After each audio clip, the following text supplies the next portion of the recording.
Hello and welcome to today's episode of SES TV, where we discuss very important topics to the world of sports and more. In today's episode, my guests are Nicola De Carlo, an expert on ethics. Hello. Noah Tamburini, an expert on experience. Happy to be here. Martin Pavelka, an expert on gamification. Welcome, everyone. And Karina Van Driel, an expert on crowd safety, is not here today. A moment of silence, please. Thank you.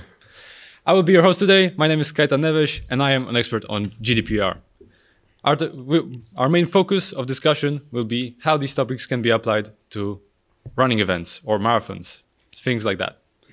I'll start off by talking about GDPR, a topic that is very important nowadays. It's a very recent development in the world of, technology.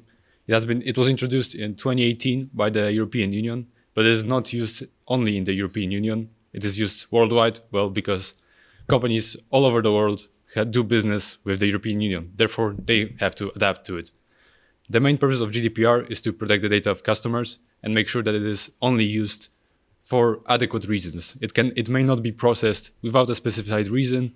It may not be collected, if it's not needed, and if the laws is broken, if companies do not respect the laws, then they have to pay severe fines, which are usually 2% or 4% of its global revenue, or 20 million or even 40 million euros, whichever is more expensive for the company, they have to pay that one. Yeah, so I'd like to ask a question about that. Yeah. You said for inadequate reasons, there's a fine or whatever. Yes. So what would be the boundary for the GDPR? What's the boundary? How far can GDPR go? That depends on the company that collects the data. Imagine you're, for example, a football stadium, and you sell tickets to a match between Club A versus Club B. Then when someone buys a ticket, they have to give their name, their phone number, their contact details, like their email, their address. That's something that they have to collect in order to make sure that the ticket is authentic, that the tickets are not used by someone who isn't supposed to use them, that they're not duplicated, someone doesn't share them with someone who didn't even pay for them. Mm-hmm. And then, that's what they have to collect. But if they also ask, for example, your blood type, your marital status, your kind of family history, do you have any sexually transmitted diseases? That's something that would cross the boundaries. That's something that they shouldn't do. So it's got to be correlated to... Of course, they have to have a reason for that. And they have to be transparent about it. If someone, for example, buys a ticket, gives that information, and then sometime later they want to, they don't want this information to be floating around for some reason. Mm-hmm. For example, they go into witness protection or something like that. Then they can ask for the data to be removed. At least they should be able to ask for the data to be removed, redacted, something like that. If the company doesn't comply with that, then they have to pay a fine. They're in breach of the regulations. How is a GDPR? How do you use it in running sport events? Well, if you sign up to a marathon, I think you took part in the single open Breda, right? I did. Well, then you had to supply your name, your email address, your home address to get sent the number, right? Mm-hmm. And also your health information, right? I don't remember about any health information, but I'm pretty sure on the back of your running number you had to put it. I didn't put that. You did not? I did not put that. Well, then you're safe from breaches of GDPR. They have to include that. In order to be able to give you your running number, and if something would happen to you, for example, you had a heart attack during the running, they have to have some information about your health so they can help you quicker. Okay. So it's more about health. Yeah, usually about health, and also contacting you in order to give you the information about the event. Also for marketing reasons later on. Yeah. I think they keep the single lobe, like the marathon you took part in. They keep the data for around 6 months for some of that, mostly for marketing reasons. So they can send you like an after magazine or something they call like that they call. Well, I think I answered that pretty quickly. Nico, what do you think, for example, from the ethical point of view and GDPR? Yeah, I was gonna ask a question about this because would you agree then with the statement that ethics is in a way, like the ethical thinking is in a way the boundary of GDPR? I'd say it's like morals. I'm going to give you a kind of lawyer answer. There's no really yes and no answer. There's no black or white. It really depends on the situation. It's a very kind of new topic. There's still developments going on. Well, just have to see how it goes into the future. That just depends on the company, right? Yeah. And if the courts, regulatory departments decide that, okay, this company is breaching regulations, they're collecting too much data, Then they don't process it for the right reasons, then they're in the breach of regulations and they have to pay. I hope did I answer your question correctly? Okay.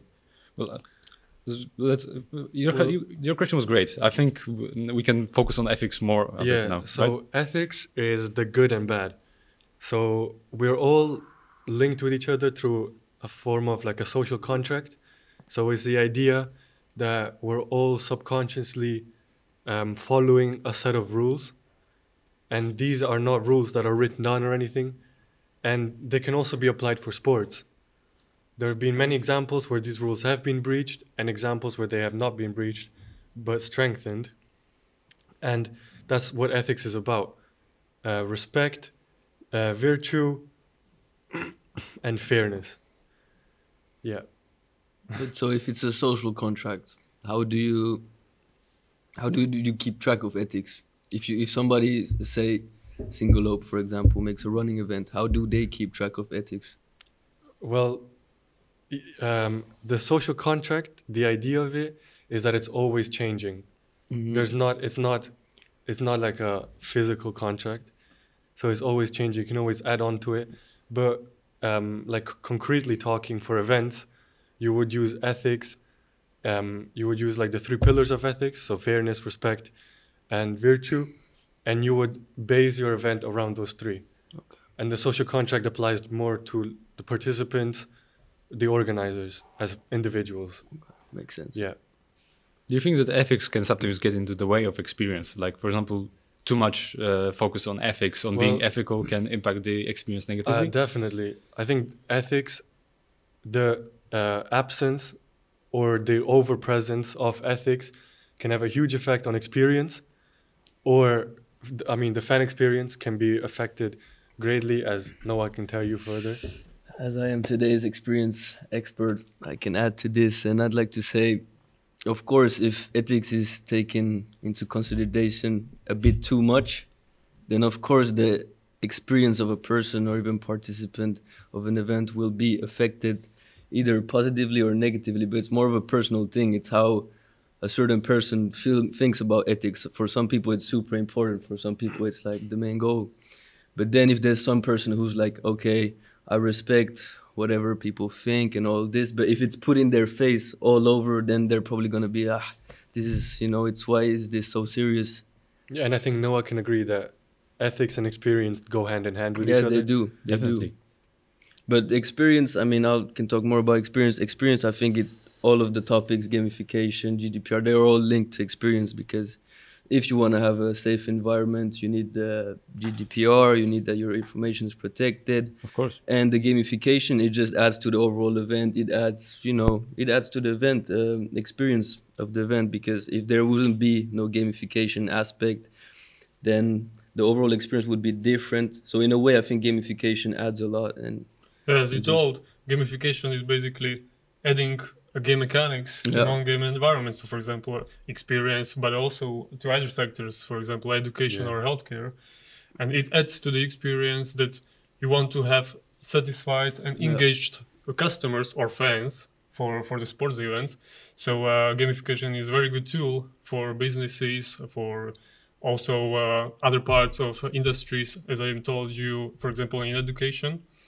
And for the experience, I think it adds much to the customer, because it generates and motivates customer to come to the event and have a better experience, engagement. That's what I want to say. Sorry, I just want to add this real quick, because experience, it's somebody's experience, but I think experience also is linked to motivation. Why are you coming to this event? Where are you coming to run?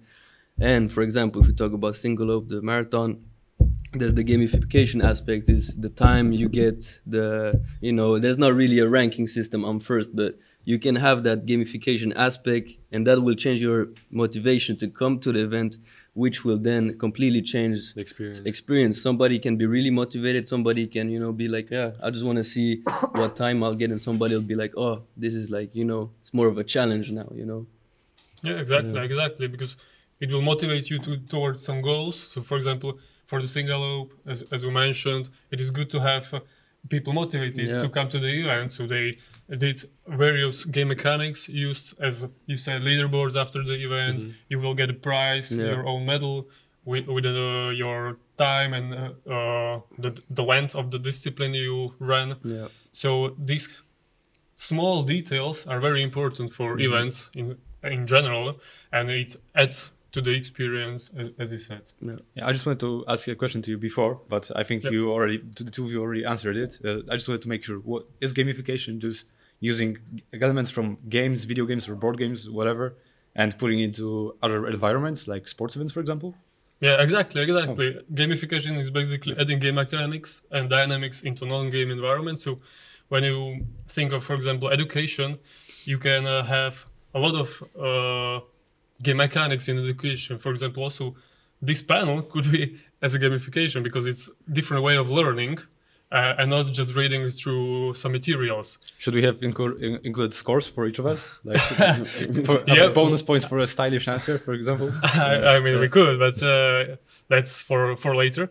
But when you see gamification in the workspace, for example, it's not only connected to customers or to fans, but also to employees, because employees needs to be more motivated to work towards business goals. So by gamification, you can encourage them to do work in a better way. So you will influence the business results in the end. Do you have any good examples of the usage of gamification? Yeah, for example, in businesses, when you see, for example, RTL company, that's a TV company, what they did for their employees is, instead of learning all the rules and regulations of the company, they created a quiz. And by this quiz, everybody answered ABCD questions, and who got the most points, they got some benefits during their stay in the company. So this way, they were motivated and to learn new things about the company in more fun way than just reading a A4 paper or something like that. Oh, that's a very interesting example. I think it's also a very good experience for the employees. Yeah, exactly. Do you have any good examples of experience? Moving on, that's a pretty good segue, right? Yeah, it is. Well, the thing, to me, experience is so interesting, but it's also super complicated because every person is different, every experience is different. And experience is, you think about experience, you guys, you have a certain, idea of experience, but experience can be so many things. Like I said before, it can be motivation. And if you think about it, sorry, like each of us, our whole life has been an experience, like experiences build you who you are as a person. If you, I don't know, you wouldn't be the same person as you are today if you hadn't had certain experiences. Definitely. And for sure, a good experience will build you in a way. It will give you information. It will share knowledge with people. It will meet people.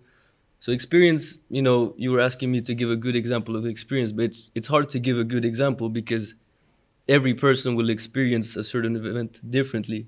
And it's also with what motivation, with what ideas do you come to the event? Do you just come there because you have to? Do you come there because you want to? All those small things will affect the experience you'll have overall. So maybe what was your best experience? I don't know. If we talk about single lope, it's like probably the most recent event I was at. And I was pretty tired when I did it, but it was a great experience because I saw my friends. I was running with my classmates. I saw people who I didn't know was cheering for me, just smiling. And it was a challenge for me. I came there mentally prepared for a challenge because I've never run a marathon ever before. So I was really excited. But when I was running there, I was, I started off serious. I was like, okay, I need to complete this mission. But as I was running along the way, my whole experience just changed because all those little things, like I said, experience is full of details. So many things can affect just a person's smile can completely, change the whole experience of the event. So for me, that was a great experience. Just seeing people, seeing friends, meeting people and, and having a little challenge, in there.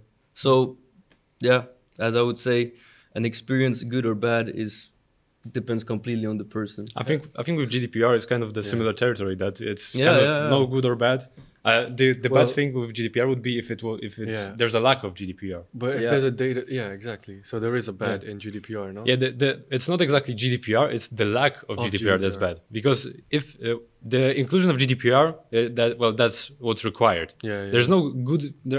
There can be better usages of GDPR, where, for example, if the terms and conditions and privacy statement are presented in a more clear way.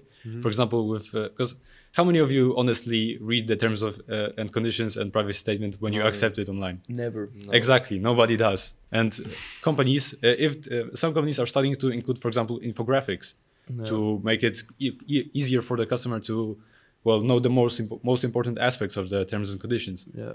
Or for example, an image, a short video explaining it, so that customers actually know what they're giving consent to, because that's what GDPR is all about: consent. Yeah. And it's if someone accepts terms and conditions and they give their consent to use a service or something like that, and they haven't read the terms and conditions actually, that their consent doesn't mean anything. Yeah. They can say, for example, sign terms and conditions which say, okay, you now have granted this company permission to remove 2 of your kidneys, and they wouldn't even know until Yeah. after the fact. Yeah. But they gave consent, so that wouldn't matter. Yeah. And that's kind of the gray area of GDPR. Yeah, but I have a question for you, because you just asked whoever, no one of us Who, really who reads the monitors? things. Who monitors the GDPR? That's the Lawyers. the European Parliament as well, and each country has their own kind of departments of data protection. That's just depends on the territory. But for example, one example that I know of that was a breach of GDPR was the La Liga, the Spanish football league. Yeah. They had their own app where customers could view the results of matches, kind of also watch them, I think. And the app had a hidden spy mode where the app would just kind of toggle the user's microphone and listen in on them, because they wanted to track if someone is watching, like, for example, a pirated stream or like an illegal stream, and they didn't specify that the microphone was turned on. They didn't notify the customers, and that was a breach of data. And they got fined by the Spanish kind of data Protection. monitoring union or whatever it was called. And How big could be the fines? they got a 250,000 euro fine, which is less than the European Union's fines. But that was kind of a more of an internal breach on a national level. So that's why the fine is lower. But still, I think that's a terrifying thought. I think that's also a breach of ethics.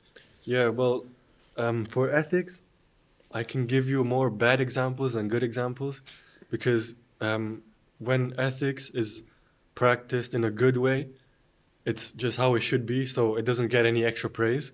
However, when you see a lack of ethics, it's a lot more evident. For example, in sport, ethics. The first thing about ethics is that the winner is the real winner. So who deserves to wins it for real. When this didn't happen is, for example, Maradona, the famous hand goal. That was definitely a lack of ethics, because he knew he scored it with his hand. The ball went in the goal, yet Argentina won that match. So the fact that ethics wasn't practiced properly there just exploded a lot more than when ethics is portrayed as it should be. Yeah. Yeah, I think even more recently there's been numerous breaches of ethics. There's many. Yeah, I won't even mention the Qatar World Cup, because that's what everyone knows. But for example, even in Formula One, racetracks are being built in countries which are constantly in breach of human rights. And it's been happening forever in sports. In the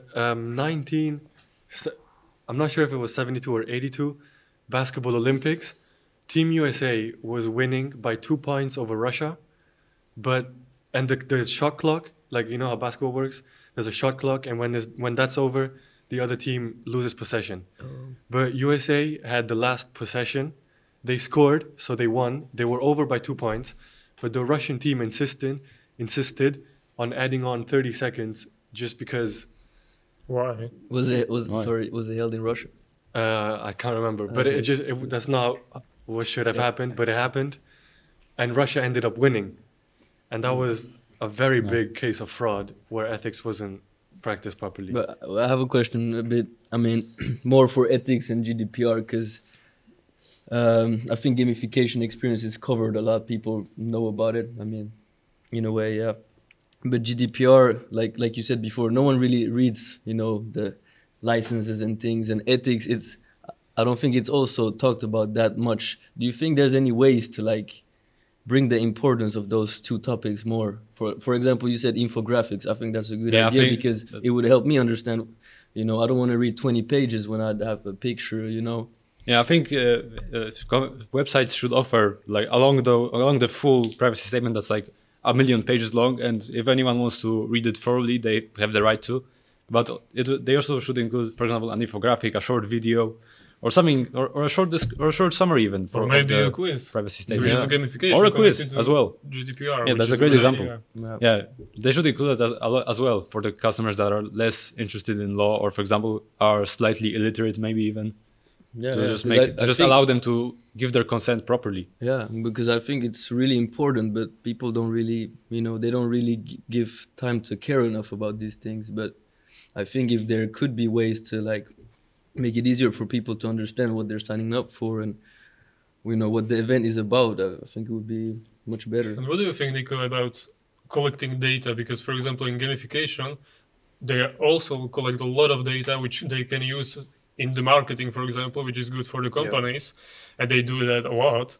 But what do you think about it in an ethical point of view? On an ethical point of view, as long as the data collected is used for actual purposes and it has been discussed with the person you're taking the data from, then it's absolutely all right. But like I said to Kaitan, as soon as you step over that boundary, then it's ethically and probably legally not okay anymore. Definitely. Yeah. Yeah, because I know some examples, for example, from gamification that every time you use some app or something, you need to give a consent that, okay, I agree with the terms and conditions. And by that, you will see, then the company says, okay, this is what you like, this is what you don't like, this is what you do.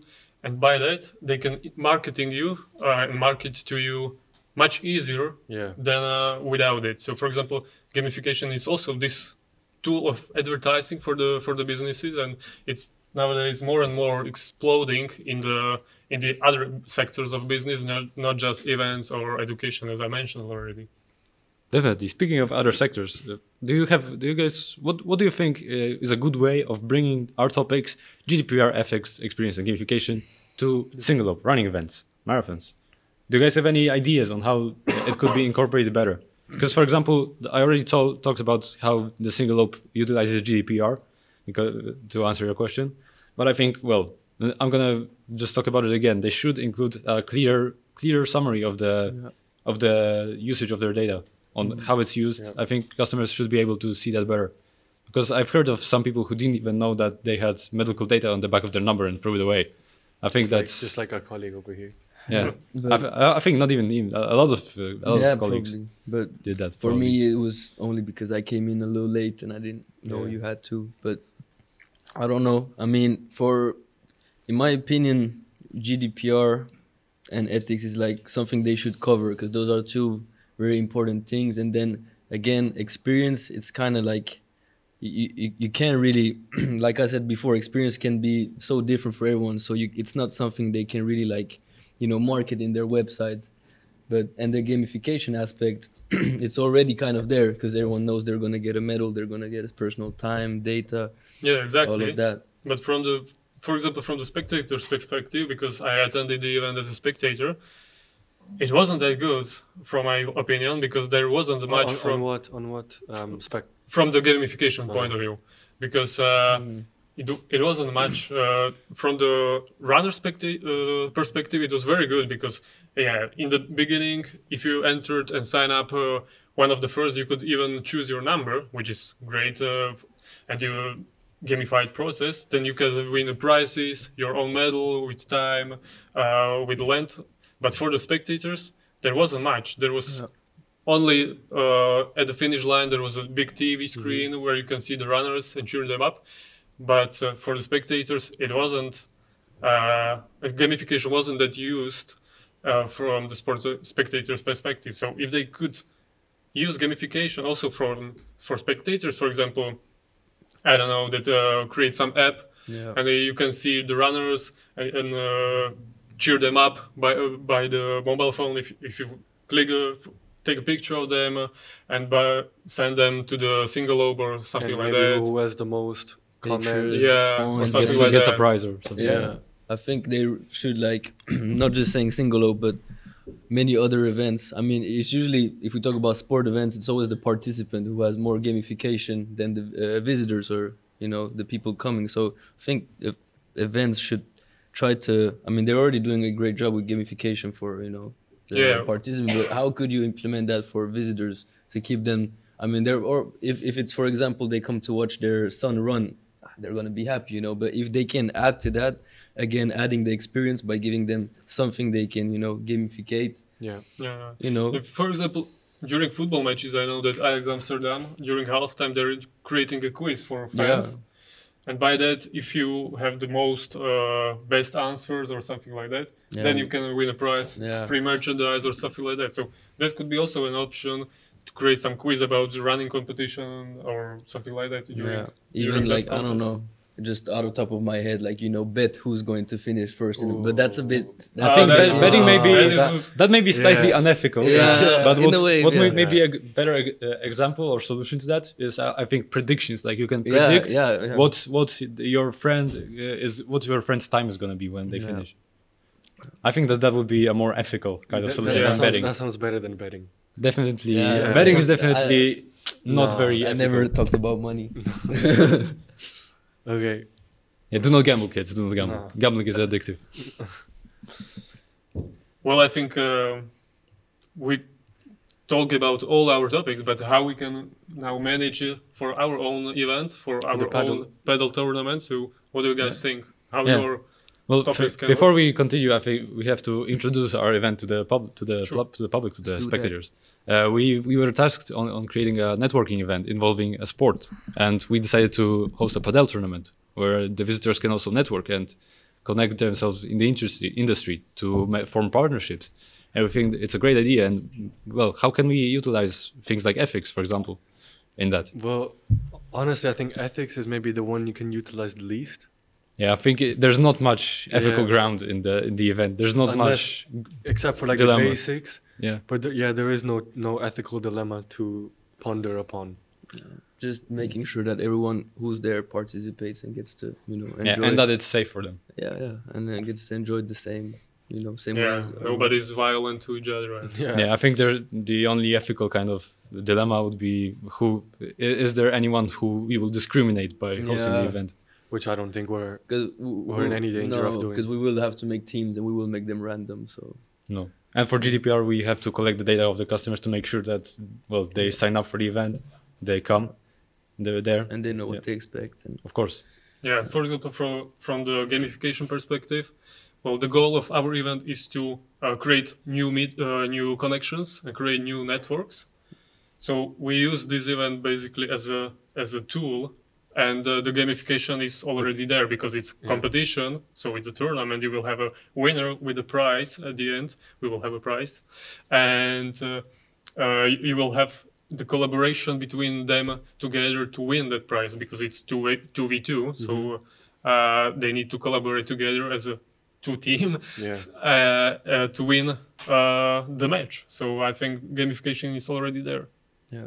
I think it's a great way to improve the visitors' experience, to have them compete in a kind of tournament bracket and to have them fight for a prize. That's why, again, without ethics, GDPR, gamification, the experience would be much different and probably, in my opinion, wouldn't be good at all. Because I think, you know, these topics you have are like necessary. They're literally necessary to have a good experience. And usually when you have a good experience, it means the event is good. The event was great.